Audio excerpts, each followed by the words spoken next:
नमस्कार दोस्तों, bank Nifty analysis की एक और वीडियो में आपका स्वागत है। आज भाई बढ़िया दिन रहा बैंक निफ्टी का, एक ट्रेड लिया। और जो चीज़ मैंने अपनी वीकेंड वीडियो में और फ्राइडे की वीडियो में भी जो डिस्कस की थी कि मंडे को कैसे हम प्लान करेंगे ट्रेड को, बिल्कुल एग्जैक्टली वही मैं अभी आपको दिखाऊंगा। बिल्कुल सिंपल वे में, कोई फालतू का झंझट नहीं। एक ट्रेड लिया मैंने सिंपल सा अपना, उसमें मॉर्निंग में हो गया था मेरा ट्रेड भाई। आज मतलब पूरा दिन ऐसा हो रखा था कि 3:30 कब होंगे, कब मार्केट क्लोज होगी, क्योंकि एक आदत सी भी हो रखी है ना कि मार्केट क्लोज करवा के ही चैन की सांस आती है। मैं बीच में रेस्ट भी कर लिया, घूम भी लिया, इधर उधर सब कुछ कर लिया, खेल कूद भी कर लिया, चाय कॉफ़ी पी ली, सब कुछ कर लिया।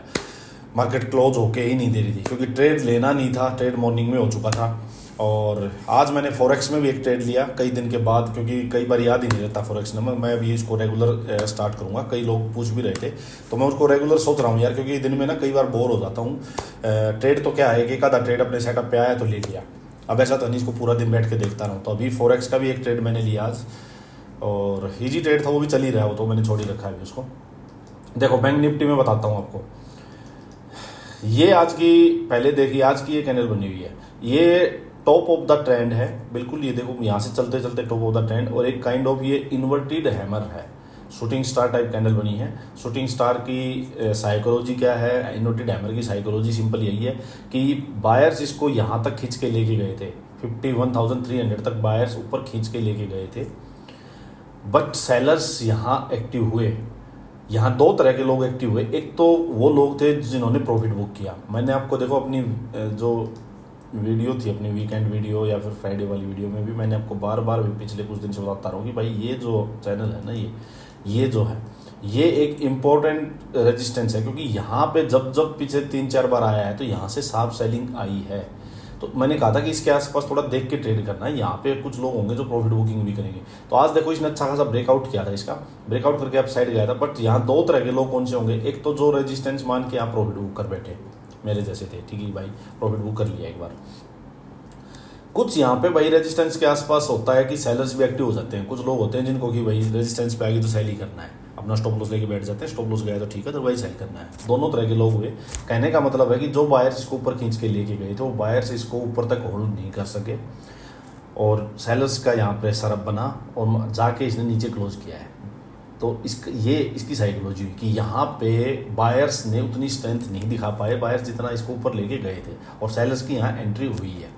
अब ये एक्टिव कब होगी, जब इसके नीचे, इस कैंडल का जो लो है, इसके नीचे एक दिन कैंडल क्लोज हो जाएगी, तब ये एक्टिव हो जाएगी। अदरवाइज इसका कोई ज़्यादा मतलब बनेगा नहीं कि एक आध दिन और यहीं पे कोई कैंडल रुके, इनका हाई निकल जाए, तो कोई मतलब नहीं है इसका। इसका मतलब तभी होगा जब इसके नीचे कोई कैंडल क्लोज करेगी, ठीक है। तो आज का ट्रेड जो था, देखो चलो मैं आपको बताता हूँ। सिंपल सी बात देखना, मैंने आपको बहुत सिंपल साइकोलॉजी, बहुत सिंपल प्राइस एक्शन वाली चीज़ एक बताई थी कि भाई सिर्फ यहाँ टॉप पे जाके अब डे हाई मार्क कर लो, डे लो मार्क कर लो। मैंने आपको कही थी, बीच में फंसेंगे नहीं, बिल्कुल चिल्ला चिल्ला की बात कही थी। डे हाई मैंने कहा था निकलेगा तो इसको अगर सीधा, बार बार बताता हूँ मैं, सीधा अगर गैप अप पे ही निकल जाए तो भाई थोड़ा सा वेट करो। फिर मैंने आपको बार बार बोला है, तो उसके ऊपर थोड़ा होल्ड होने दो उसको, एकदम से जंप मत करो। अब मैं आपको दिखाऊँ एक बार 5 मिनट में, हम 5 मिनट में ट्रेड करते हैं। बार बार देखो क्या हुआ, यहाँ से सीधा गैप अप हुआ इसके ऊपर, करीब 250 पॉइंट के करीब का ये शायद गैप अप था। इस बार मैं दिखा भी देता हूँ, देखो यहाँ पे हुआ ये 180 पॉइंट्स के करीब इसने गैप अप किया। उसके बाद यहाँ बट बायर्स एक्टिव हुए और बायर्स इसको ऊपर खींच के ले गए। अब था क्या कि देखो, एक तो एग्रेसिव अप्रोच थोड़ी सी ये थी कि जब ये एक रेड कैंडल बनी, एक हैमर टाइप कैंडल थी, फिर एक और हैमर टाइप कैंडल बनी यहीं पे, और इसका एंगल्फिंग कर लिया। अगर देखो ये थोड़ी सी और नीचे, अभी यहाँ पे ट्रेड नहीं ले सकते थे। नंबर 1 तो 5 मिनट के बेस पे ऐसे सीधा एकदम से ट्रेड लेना, क्योंकि गैप अप भी हो चुका था और ऑलरेडी ऊपर भी जा चुका था, तो घोड़ा काफी चल चुका था यहाँ पे। अगर फिर भी बाई चांस ये एंट्री यहाँ कहीं मिलती, छोटा स्टॉप लॉस होता, तो एक एंट्री छोटी ले लेते कि छोटी क्वांटिटी में, कि भाई ये ब्रेक हुआ है, जो प्रीवियस हाई था वो ब्रेक हुआ है, 51,000 के ऊपर मार्केट गई है।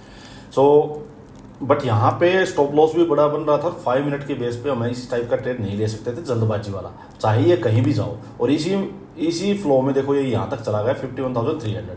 कोई बात नहीं, चला गया, जाने दो इसको। 15 मिनट में दिखाता हूँ आपको। देखो 15 मिनट में बढ़िया कैंडल ने ऊपर क्लोज किया था, एक बढ़िया कैंडल बनी थी, बट वही स्टॉप लॉस बहुत बड़ा था यार, स्टॉप लॉस बहुत बड़ा था। तो हम यहाँ बीच में ट्रेड नहीं ले सकते थे, और सीधा इसके ऊपर ये अपसाइड जाता रहा। अब मैं आपको एक चीज़ बताता हूँ, एक लर्निंग बताता हूँ, इसको नोट कर लेना। मान लो छोटे टाइम फ्रेम में चीज़ें समझ नहीं आ रही हो, जैसे गैप अप हो गया, सीधा एंट्री मिल नहीं रही, ना 5 मिनट में मिली ना 15 मिनट में मिली, तो क्या करो, बड़े टाइम फ्रेम में और बड़े टाइम फ्रेम में देखने लग जाओ, आवरली में देखना शुरू कर दो अब। क्योंकि क्या होता है ना, देखो मार्केट क्या करती है, 5 मिनट वालों को एंट्री देती है, 5 मिनट वालों की छोटी एंट्री देगी, छोटे टारगेट होंगे। 15 मिनट वालों को फिर थोड़ी सी और थोड़ी बड़ी एंट्री देगी, उनके स्टॉप लॉस थोड़े बड़े हो जाते हैं, उनका थोड़ा टारगेट भी बड़ा हो जाता है, उनको क्लियरिटी थोड़ी बड़ी लेवल की आ जाती है। अब आते हैं आवरली वाले। आवरली वाले वो लोग होते हैं जो तसल्ली से, मान लीजिए थोड़ा सा हो सकता है आवरली में एंट्री लेके लोग पोजिशनल ट्रेड करते हो, समझे बात, पोजिशनल ट्रेड करते हो तो उनका क्या होगा, थोड़ा स्टॉप लॉस भी बड़ा होगा, बट उनके टारगेट भी बड़े होंगे, वहां क्लियरिटी थोड़ी ज्यादा आ जाएगी। तो जहां पे अगर 5-15 मिनट में खिचपिच मच गई हो ना, जहां एंट्री ना मिल रही हो, मार्केट अनाप शनाप ऊपर नीचे चल रही हो, वहां बड़े टाइम फ्रेम में शिफ्ट हो जाओ। अब देखो 15 मिनट में भी एंट्री नहीं मिली, मैं तो सारे टाइम फ्रेम लगा के रखता ही हूँ, जैसे 2-3 स्क्रीन है तो एक पे 5-15 आवरली सब चलते रहते हैं। अब देखो ठीक है भाई, वो एंट्री नहीं मिली, कोई बात नहीं है, ये आवरली की कैंडल ऊपर क्लोज होगी। जब आवरली की कैंडल इसके ऊपर ही क्लोज होगी तो ये तो क्लियर हो गया था कि मार्केट यहाँ से बुलिश है, ये तो पक्का हो गया कि मार्केट यहाँ से बुलिश है, और इसके नीचे अभी जो डेली कैंडल, इसके नीचे मार्केट को अब आना नहीं चाहिए। ये सिंपल बात थी। अब चाहिए थी भाई एंट्री, 5-15 वाले तो एंट्री लेके अपना टारगेट लेके एग्जिट कर दिया होगा। अब आवरली वाले तो बचे हुए थे, आवरली में के अकॉर्डिंग ये कैंडल नीचे आई, ठीक है। जो 5-15 वालों ने ऐसी कैंडल में रिवर्सल लेते हो, रिवर्सल का ट्रेड होता है छोटा, आवरली वालों के लिए एंट्री होती है। तो ये एंट्री आई। अब मैंने क्या किया आवरली में, देखो मैंने यहाँ पुट सेल की, जब ये इसका था, आज की ओपनिंग थी, यहाँ ओपन हुआ था, ये ओपनिंग के आसपास यहाँ मैंने सोचा हुआ था कि यहाँ इसके आसपास आएगा, मैं अपनी एंट्री लूंगा। ओपनिंग के पास प्राइस आया, मैंने इसी कैंडल में यहाँ पुट सेल की। देखो यहाँ कॉल बाई वगैरह कोई मतलब बनता नहीं है, समझो बात को। कॉल बाई वगैरह तब होता जब कोई ब्रेकआउट पे ही चीज पकड़ी जाती। चीज देखो यहाँ से चल के, और ये देखो अब 250 पॉइंट तो अपसाइड में जा चुका है, तो बहुत बड़ी मूव की तो जो बात होती है वो जा चुकी है। अब समझो बात को, बड़ी मूव तब आती जब यहीं पे ये 5 मिनट में ब्रेकआउट हुआ था, थोड़ा रुक के और एक वापिस एक कंसोलिडेशन के बाद ब्रेकआउट मिल जाता तो अच्छी एक खासी बड़ा मूव आ जाता। अब जो मूव पकड़ना था 51, मैंने यही तो बताया था आपको, 51,250-200 यही तक तो अपना टारगेट था, और वो ये ऑलरेडी कवर हो चुका है। तो अब बहुत बड़ी मूव के लिए मैं और फास्ट मूव के लिए नहीं जा रहा था, तो इसलिए यहाँ बाई नहीं करना। यहाँ मैंने पुट सेल किया आराम से, 51,300 की पुट सेल की। और मेरा सिंपल था, जो मैंने प्रीमियम का जो चार्ट था ना वो भी मैं देख रहा था, तो मेरा सिंपल व्यू यही था इसके बीच में कि भाई 50-70 पॉइंट जो भी पकड़े जाए वो पकड़ने हैं बस। हुआ भी वही, यहाँ से जब ये अपसाइड गया तो मेरा टारगेट देखो 51,250 के अराउंड था। अब मैं आपको दिखाता हूँ, मैंने एग्जिट भी जल्दी कर लिया था इसमें, और 70 पॉइंट्स का बिल्कुल क्लीन मूव मेरे को पकड़ में आया। देखो ये था, ये आज की ओपनिंग थी, ये देखो छोटी छोटी चीजें कैसे मैटर करती हैं, देखो ऑब्जर्वेशन। यहाँ ओपनिंग थी, जब ये नीचे मैंने इसी रेड कैंडल में एंट्री ली थी, जब ये नीचे आई थी बिल्कुल डिटो, ये इसका लो था 51,300 की पुट थी। अब जाके चेक भी कर लेना, इसका लो शायद था 313 का आई थिंक, और मेरी एंट्री थी शायद 310, ये मेरी एंट्री थी इस टाइप से। यहाँ मैंने एंट्री ली, उसके बाद ये अपसाइड जाता रहा। ये जो ग्रीन कैंडल बनी थी ना, ये ग्रीन कैंडल, इसी में मैंने एग्जिट कर लिया था शायद, इसी में एग्जिट हो गया मेरा 250 के अराउंड, या फिर इसमें एग्जैक्टली ध्यान नहीं मेरे को, इसमें मेरा एग्जिट हो गया था। और क्लीन मूव बिल्कुल 70 पॉइंट्स का ही क्लीन मूव मेरे को पकड़ में आ गया था। उसके बाद मैंने एक चीज़ सोच ली थी कि यार देखो यहाँ से चल के, मैं ये नहीं सोच रहा था कि यहाँ तक जाए। इसका एक सिंपल रीजन मैं बताता हूँ, अगर ये यहाँ से चल के अब यहाँ तक जाएगा तो उससे पहले इसको ये निकालना पड़ेगा, और ये निकालने तक घोड़ा कितना चल चुका हुआ है, देखो ये 170 पॉइंट्स घोड़ा चल चुका होगा, तो इसको यहाँ पे जाके फिर से कंसोलिडेशन देनी पड़ती, फिर ब्रेकआउट होता तो मैं एंट्री फिर से ले लेता। सिंपल बात यही थी। तो मेरा व्यू सिंपल था कि अब ये इसके अंदर ही पड़ा रहेगा, और अगर इसने ऊपर ब्रेक किया तो इसके पास जाके कंसोलिडेशन देके ब्रेकआउट देगा, तब मैं फिर एंट्री ले लूंगा। सिंपल व्यू ही था, बट इसने वही सारा दिन यही घूमता रहा। ठीक है, अपना तो ट्रेड हो गया था, इसलिए मैं कह रहा हूँ आज सारा दिन बहुत बोर हुआ। और उसके बाद मैंने फिर ऐसे ही देख रहा था कुछ स्टॉक्स की स्टडी की, और भाई फिर एक फॉरेक्स का भी देखो ट्रेड मिला। कहाँ है फॉरेक्स, मैं आपको टाइम देखता हूँ, टाइम ज़्यादा हो जाता है बातों में। ये देखो फॉरेक्स का भी एक बार आपको दिखा देता हूँ, डेली टाइम फ्रेम पे दिखाऊंगा, ज़्यादा समझाऊंगा नहीं इसको बाद में। देखो ये फॉरेक्स का था, मैंने अभी फॉरेक्स का जो डाला था, अगर ये नीचे आया नहीं ये, और ये अप साइड में चला गया, तो जैसे इसने ये डे हाई और ये जो red candle day high break किया था, मैंने यहीं पे देखो 25-18, हाँ यहीं पे मैंने एंट्री मार दी थी और अभी चल ही रहा है ये 25-27 तो हो गया, 7 पॉइंट के करीब। तो अच्छा है ये भी चार्ट, इसको करेंगे रेगुलर, कोई इसमें ज़्यादा बड़े दिक्कत वाली चीज़ इसमें भी है नहीं, नॉर्मल ये भी। चलो अब बताता हूँ आपको कि करना क्या है नेक्स्ट। देखो बिल्कुल टॉप पे हम खड़े हुए हैं भाई, ऊपर ये रेजिस्टेंस भी है, यहाँ पे ना एग्रेसिव बाइंग साइड में ना सेलिंग साइड में, वही सेम बात है, ठीक है। सिंपल व्यू रखेंगे, डे हाई से या डे लो से ट्रेड लेंगे। डे लो के पास आती है मार्केट और यहाँ टाइम बिता के डे लो को ब्रेक करती है तो नीचे का ट्रेड लेंगे, सिंपल बात ध्यान रखना, ठीक है। नीचे में जो रेजिस्टेंस फेस करना पड़ेगा, जो ये 2 कैंडल बनी हुई ना, इनका जो लो है ये 50,800 850। जब अगर इसका लो ब्रेक होता है तो हो सकता है मार्केट इसको रिटेस्ट करे, इसके पास टाइम बिता के फिर नीचे आए तो हो सकता है जो मैं आपको बता रहा था वो मार्केट इसको रिटेस्ट करे, सिंपल।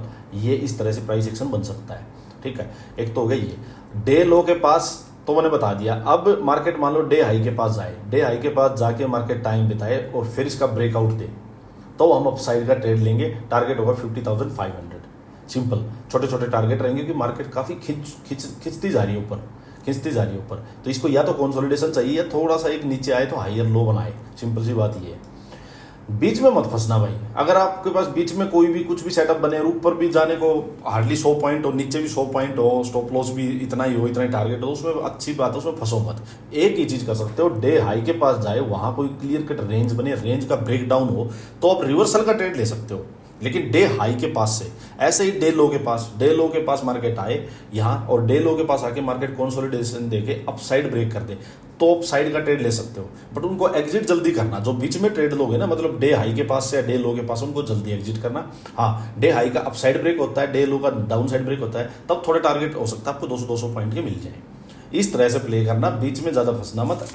बाइंग आप बीच में करना मत, ये ध्यान रखना, बीच में बाइंग मत करना, सेलिंग साइड ही जाना बस, ठीक है।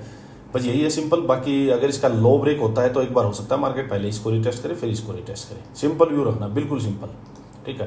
एक बार 15 मिनट में भी दिखा देता हूँ। देखो क्योंकि अब मार्केट मान ली यहीं पे ओपन होकर यहीं पे रेंज बनाना स्टार्ट करते हैं, रेंज बना के उसका अपर साइड में ब्रेकआउट हो, तो देखो यहाँ से ब्रेकआउट देगी तो मार्केट एक बार यहाँ फंसेगी, यहाँ से जाके फिर मार्केट यहाँ फंसेगी, तो ऊपर करने को कुछ नहीं है। ऐसे में अगर मान लो रेंज का ब्रेकआउट हो गया, आपको कोई बिल्कुल छोटे स्टॉप लॉस पे चीज मिल रही है, सेलिंग में बहुत छोटी क्वांटिटी में, थोड़ी क्वांटिटी करना, नॉर्मल से आप हाफ कर लेना, उसमें लेना, जल्दी जल्दी एग्जिट कर लेना यहाँ से, बस सिंपल बात ये है। जहां भी मार्केट रुकने लगे, जो भी मिले 50-40 पॉइंट लेके निकल लो, जब तक कि क्लैरिटी नहीं आए, डे हाई ब्रेक ना हो या डे लो ब्रेक ना हो, सिंपल बात ये रखना बस, ठीक है। चलो आज के लिए इतना ही।